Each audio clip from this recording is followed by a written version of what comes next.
the studio at Capismo Communications, hello again, everybody. I'm Lisbet Marquez, and welcome to Houston City Beat.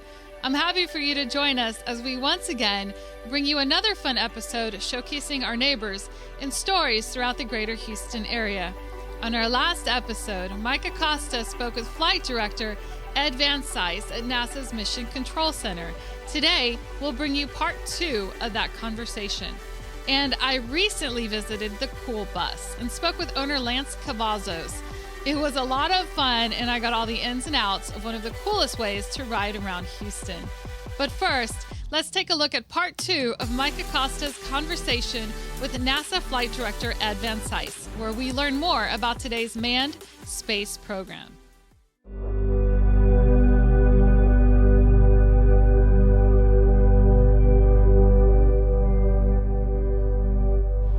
So you have been working on the International Space Station since 1998, I believe. Right. It was. Yeah, for a long time. Yeah. And that right there is impressive because that was the origin of the operation for the International Space Station. So that's something that you really have a lot of, not ownership of, but you feel a great attachment to.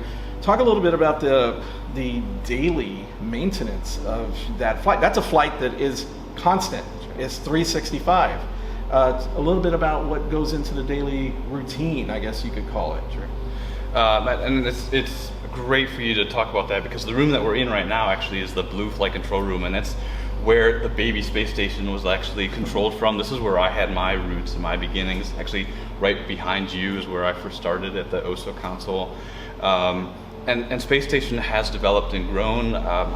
My kids don't really like it, but I call it my baby. Maybe it's my third child. And watching myself grow and develop, but then also the space station grow and develop from when we didn't have any crew on it to having 3 crew and then 6 crew, and now we have 7 crew members, sometimes 11, 13 when shuttle is flying. Mm-hmm. So it's a very much an evolving spacecraft, and it has its own personality. And mm-hmm. Now it's getting a little bit, past midlife, so it has like a little bit persnickety sometimes. Yeah. But all that to say that there is an underlying routine, but then it's space flight gets always challenging, and we don't want it to become just completely routine because we are always there exploring and doing new things. But for the sake of the astronauts and cosmonauts that are there, it's very much like how we work here on Earth. Mm-hmm. They have a 5-day work week, and then they do about half a day on Saturday of chores, mm-hmm. and then they get about a half day off, and then they get Sunday off as well. They have opportunities to talk and video conference with their families, and then otherwise they are busy doing research, science, pretty much anything that requires a human intervention for the sake of accomplishing the scientific research mission of Space Station. Mm-hmm. Everything else is done from the ground, and so we are the caretakers, the babysitters, and the scientists on the ground, not just here in Houston, but the 5 other control centers around the world that support Space Station. Mm-hmm. We keep the lights on, the fans turning, we recycle the urine for them, mm-hmm. so they have drinking water, all that fun stuff. Yeah. And we're also doing, mostly through our partners in Huntsville, Alabama, but we're doing a lot of science that doesn't require the astronauts. Correct. So we're managing all of those things with, again, the focus of making sure the crew's safe, but that's then enabling them to do their science mission. So a lot of our time is spent planning. Mm-hmm. The astronauts have a timeline they run through every day. It's down to every 5 minutes. Mm-hmm. And there's this little red line that tells them what time it is, and they're always chasing the red line. But we'll plan a week in advance, and then 3 days in advance, and then tomorrow as well. So we're always doing this real-time planning process. And then we command several thousand commands a day to the space station just to manage everything. Sure. When they do a spacewalk, does the dynamic change a little bit because now they're going outside the space station, and you're going into that environment, the vacuum of space? Does anything change from that standpoint? Yeah. So when we do spacewalks, that's when the game face really comes on. Mm-hmm. I probably just changed my tone of voice right now just talking about it. Yeah, there you go. Spacewalks are the most dangerous thing we do in mm-hmm. human spaceflight if you're not riding a rocket or mm-hmm. riding through plasma. Mm-hmm. You're strapping little spacecraft that are very minimally protected mm-hmm. onto humans and then sending them out into a vacuum. And for 7-ish hours, they're using their hands to move around and essentially dragging their hands along a metal structure, and they're designed not to get ripped, but we're always, it's just a very risky environment. A lot of the times we're doing maintenance or expanding on the space station. Sometimes we're also doing science out there. But yeah, so the dynamic changes, but then also the room changes. The room we're in right now, we don't fly space station from here anymore because it's not large enough, and part of that is because of the dynamic events that we do. We need more people. We need some people to help us with the robotics and with the spacesuits and visiting vehicles when they come and go. So there's more space that's needed, so we use a different room now for space station.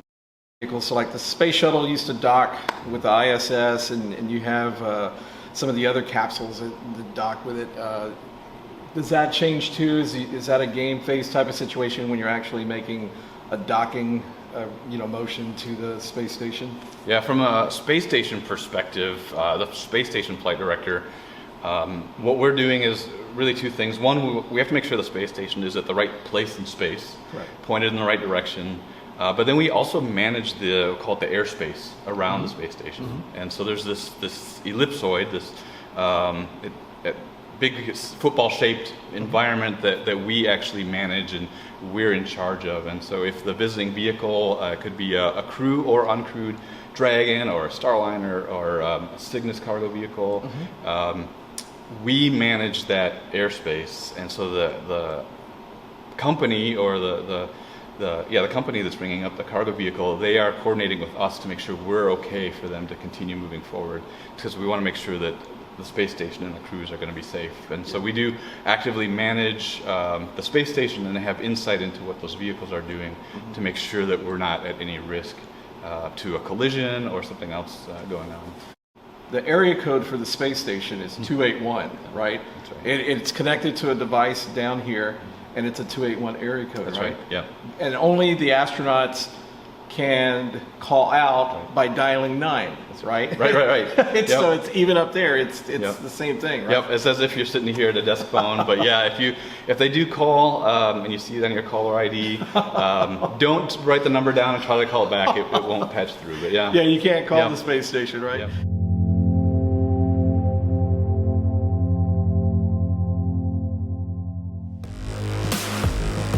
Take your business to higher ground with Capismo Communications. Capismo provides phone systems, IT management, cloud services, cabling infrastructure, internet connectivity, and podcast studio services. All the communications your business needs to be successful. Get unprecedented knowledge and impeccable reliability with Capismo Communications. Visit capismo.com. Make sure to visit the Houston City Beat store today on HoustonCityBeat.com. Find exclusive products that'll kick your Houston pride into gear. Check out the latest releases and come back often to see the latest editions. Just go to HoustonCityBeat.com and click on HCB store on the menu. Shop the Houston City Beat store today because only Hugh can wear it so well. Kind of in the spotlight today is Starliner's flight director, and that is Ed Van Cise. And he is at the helm here in Houston. He is NASA's 78th flight director. He was also the original orbital flight director for OFT-1. Along with the entire flight control team, Ed is responsible for the operations and safety of the International Space Station. So how do you pair up in the dynamic with a company like SpaceX, or if Jeff Bezos wants to send up something, how does that dynamic work, between private spaceflight and NASA? The core for us in low Earth orbit is again to protect the safety of the astronauts and the space station. But from a broader sense, you'll hear terms about a space economy and developing an economy in low Earth orbit, and that's beyond just financial economy. But really, what the agency wants to do is enable companies to provide low Earth orbit services without government funding, without NASA being involved. And you see that in a variety of different ways. You mentioned SpaceX or Blue Origin or some of the other companies, Boeing and their Starliner, of providing capabilities to bring people up to the space station. And that's where we are right now, is providing an access point at low Earth orbit. But the goal down the road is to have other low Earth orbit destinations. Axiom is working on their own space station that'll be a part of the International Space Station for a little bit and then become its own. There are other companies working on their own space station without any government involvement. And why do we care? Why do we want that? But again, it's that economy. So if there is a return on investment, then that means that ultimately other people will get to go. And you'll also have more discoveries, more scientific research, and that's all returned back to Earth. So we benefit on Earth, whether we go or not, from having these other destinations in low Earth orbit. From an agency perspective, we want all those things, but we also want to do what government should be doing in research and development, is go and doing things that aren't profitable. And that next step is beyond Earth. So we need to get human beings out to the moon, not like Apollo where it was a short visit, but a long duration visit. So the agency has the Artemis Program with the Gateway, so a lunar space station. We have Orion, we have multiple lander systems coming online to get us to the surface, with the initial plan of staying on the order of a week or multiple weeks, but then longer term, months on the surface in habitats, and then really a permanent presence on the moon. And that is already something we're working on as an economy. So we're trying to bring corporate involvement in that as well, just like with our contracting partners on the space station. It's an evolution of what Apollo was, really, right? It's expanded beyond that. Artemis, kind of the sister program of Apollo, and doing more things. I think too, can you talk a little bit about, the importance of, now that you have commercial flight, private flight, the importance of NASA focusing on beyond Earth, to the moon, eventually to Mars. What is that importance? What do you think is the key message for people to understand about that?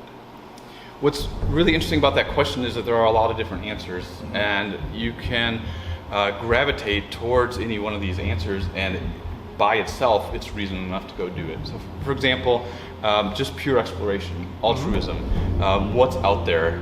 We've never been there before. Like the moon, yes, Apollo was at the equator. We've never been to the poles. We've never stayed in lunar orbit for a long period of time. And then that enables humans to then go on to Mars, and then even further than that. There's a scientific return, both in like the simple, not simple, but the basic sciences. And that kind of research, but then also a geological research and even climate research, looking back at Earth, learning more about how the moon became what it is. That's all applicable to our understanding of our planet, our solar system, the universe at large. And then there's also the sense of collaboration and economy, and there is probably potential in doing things that people joked about for a long period of time, mining. The materials that are on the moon, that are on asteroids, we don't know for sure, and the only way to find out is to actually go try it. And that's what NASA is really good at, is pushing those boundaries and learning as we go. But like I said, we're trying to bring everything we've learned in low Earth orbit with us. So international partnerships, corporate partnerships, so that we don't start all the way at the beginning every single time, but we keep building on it. Keep going. So, when you talk about, because it's there, I always think to President Kennedy's "We choose to go to the moon" speech. And part of that speech is, why climb the highest mountain? Why 35 years ago at the time, fly the Atlantic, all that stuff, because it's something that we should try to accomplish. It's something that's there. We learn more about ourselves and our environments and what humans can do in this whole vast existence, right? And it's I think it basically comes back to the curiosity of what we can accomplish.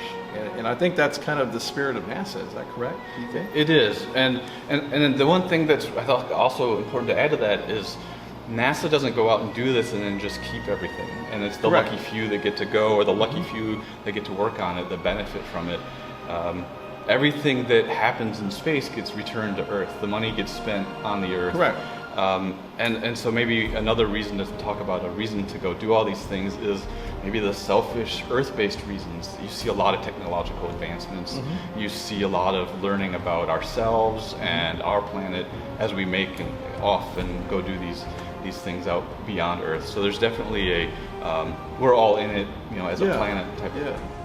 So one of the things that we've also learned along the way is that we have these grand plans. We have the Gateway Lunar Space Station. We have these landers and habitats and things we want to put out on the moon, and that requires mass to orbit. Mm-hmm. Everything needs to be bigger and more sustainable than what we had to have for Apollo, and that drives the size of the rocket. And SLS is pretty much at the peak of what we can accomplish as far as rockets right now. Mm-hmm. But if you look at what NASA's got on the books for that rocket, we're continuing to expand it. Yeah. We're working on a new upper stage because we want to take those Gateway modules out to Cise lunar space. Yeah. And we'll continue to build on that. One other thing that the agency has been focusing on is not making it so unique that it can only support the human Orion missions. They're building in a capability also for other payloads to put on this. So if you need a super heavy lift capability, it will be one of your choices for going out beyond Earth. Now, you as a kid became a NASA enthusiast. I became a NASA enthusiast as a kid too. For the kids that are out there who might be going through the same enthusiastic, maybe they want to work for NASA, become an astronaut, become a flight director, what do you think is the best route for them? I think the first thing that's really important is to find your passion. What part of NASA, the NASA experience, or whatever you're interested in, what are you really passionate about? What is it that you're willing to go do, even if you don't get paid for it? And once you can kind of figure it, you don't have to figure it all out right now. Just get an idea in your head, and then go learn more about it and what's involved in doing it. And as you learn more of those things, then you don't have to create an entire path. But as you start looking at what you want to be when you grow up, where you want to go to school, think of it in the perspective of, if I choose this route, will it prevent me from doing that grand thing that I want to do? And as long as the answer is no, or you don't think so, keep doing it. Chase your passion, get excited about what you're doing, and the good grades and getting the right degree, all of that will come naturally as you figure it out and as you grow along those lines.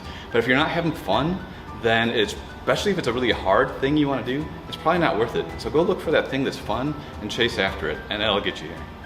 That's great. Thank you. Advanced Cise, thank you for joining us today. My pleasure, absolutely. Good luck to you. Thank you. This segment of Houston City Beat on HCB-TV is brought to you by Legacy Sports Network. Visit lsnsports.com for the latest live coverage of high school sports. Stay right here. There's more of Houston City Beat on HCB-TV in a moment. Legacy Sports Network, now celebrating 16 years of broadcast excellence. We're your home for local high school sports coverage. Expect excellent audio and video production.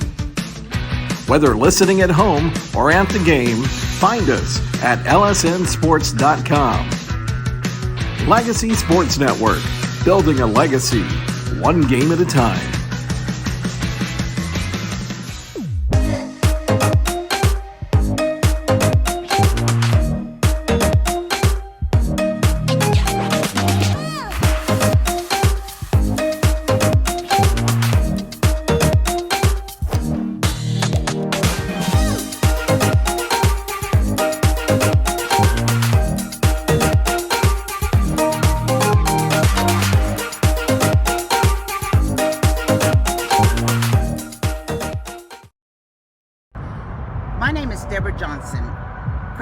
Specialist and owner of Johnson Credit Services.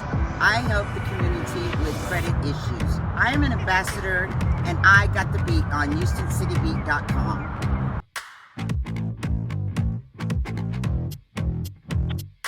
Welcome back to Houston City Beat on HCB-TV. Just recently, I experienced one of the coolest ways to ride around Houston.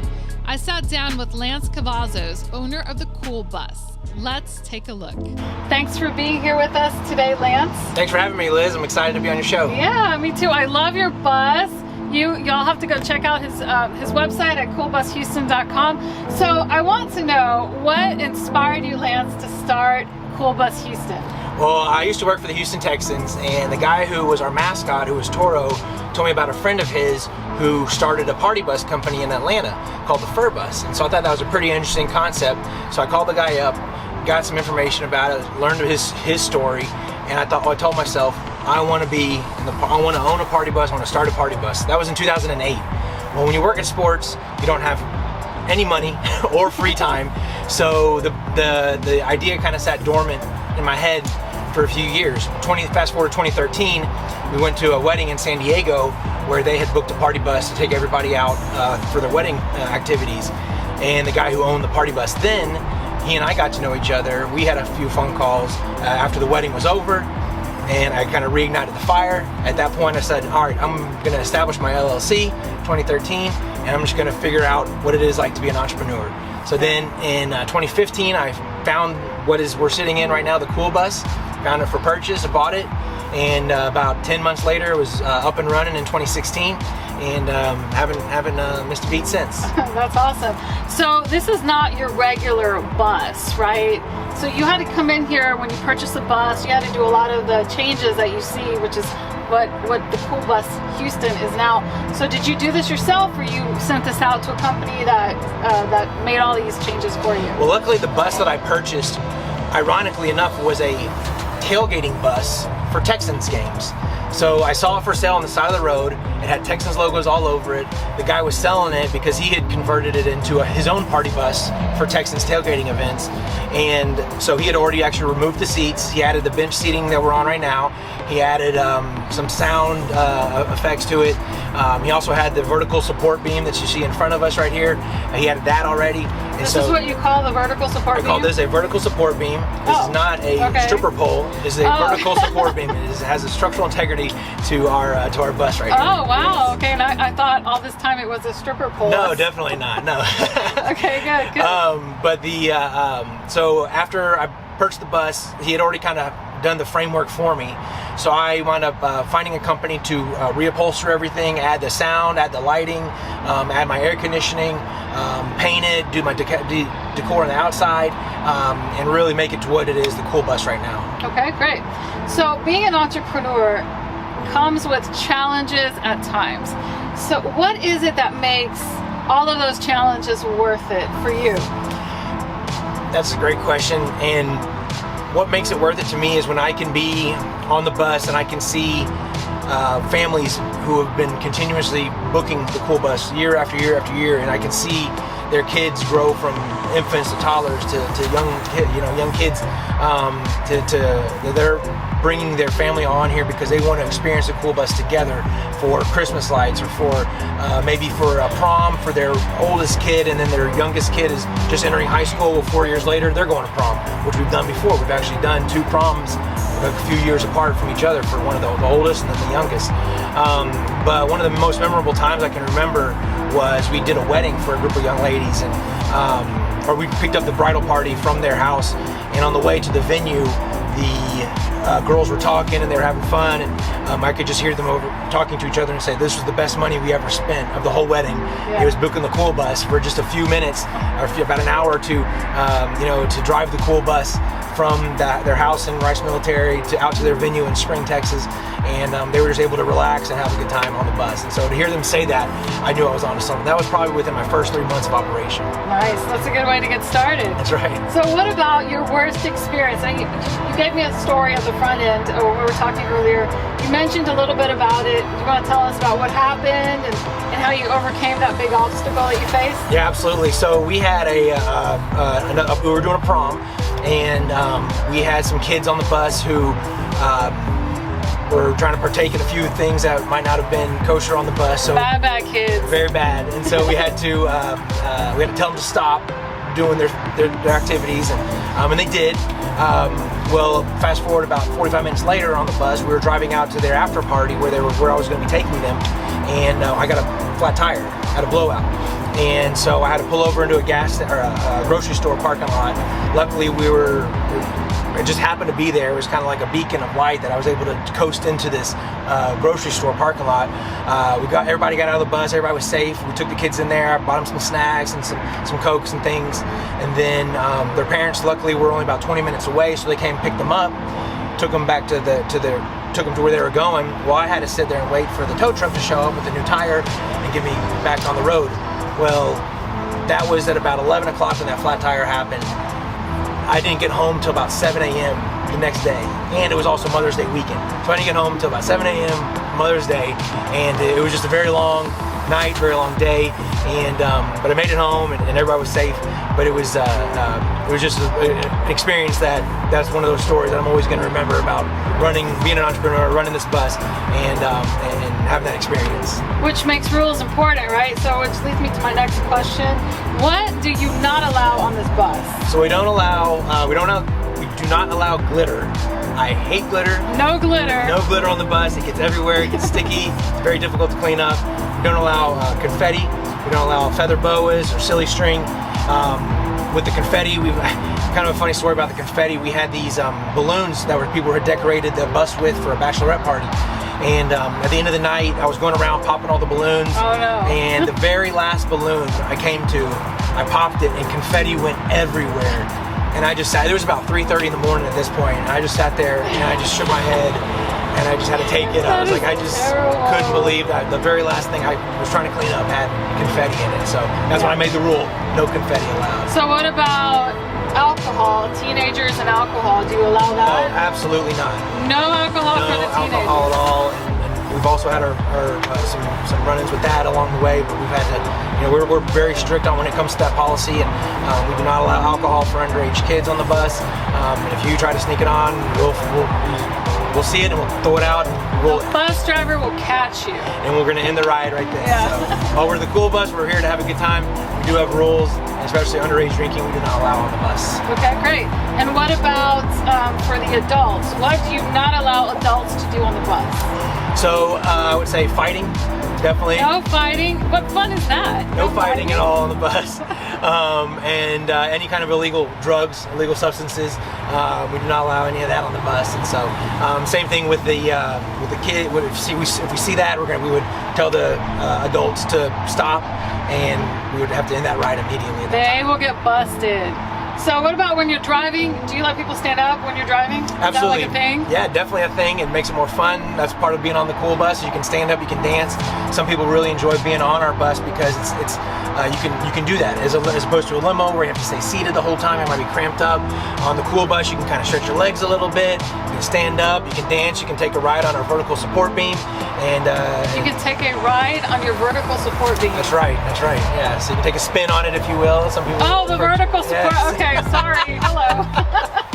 Sometimes it takes me a while. That's all right. Okay, that's awesome. So I'll have to let Mike try that out. Sounds good. So thank you, Lance, for letting us come out here and get to know the Cool Bus Houston. How can we find you?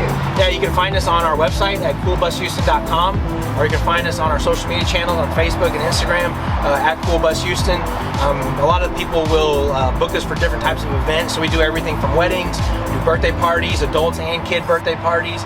We also do a lot of, we do quinceañeras, we do sporting events. So we'll do Texans games, Astros games, Rockets. We go as far as College Station to go to Texas Aggie football games. Do you do UFC fights? I've not done one yet, but we'll go there. Okay, because I'm a real big fan of the UFC stuff, so I would love to see a UFC fight. Just don't bring the fighting on the bus. Yeah, no fighting on the bus, but yeah, okay, cool. And then some of our biggest events or some of our busiest time of year is December, where we do a lot of Christmas light tours around Houston. So we'll pick you up at your house and we'll take you through different neighborhoods around town, looking at different Christmas lights. And so they're great for families or just a girls' night out or just a bunch of friends getting together and enjoying the holiday season. All right, awesome. Yeah. Well, thank you so much, Lance, again, and make sure to check out coolbushouston.com, where all the fun happens on the bus with four wheels. Well, that wraps up this episode of Houston City Beat on HCB-TV. We hope you enjoyed it.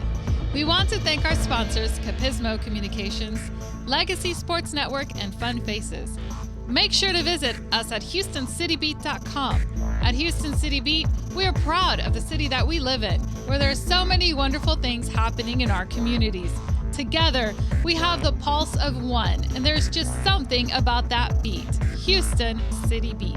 From Mike Acosta, I'm Lisbet Marquez. Thank you for joining us.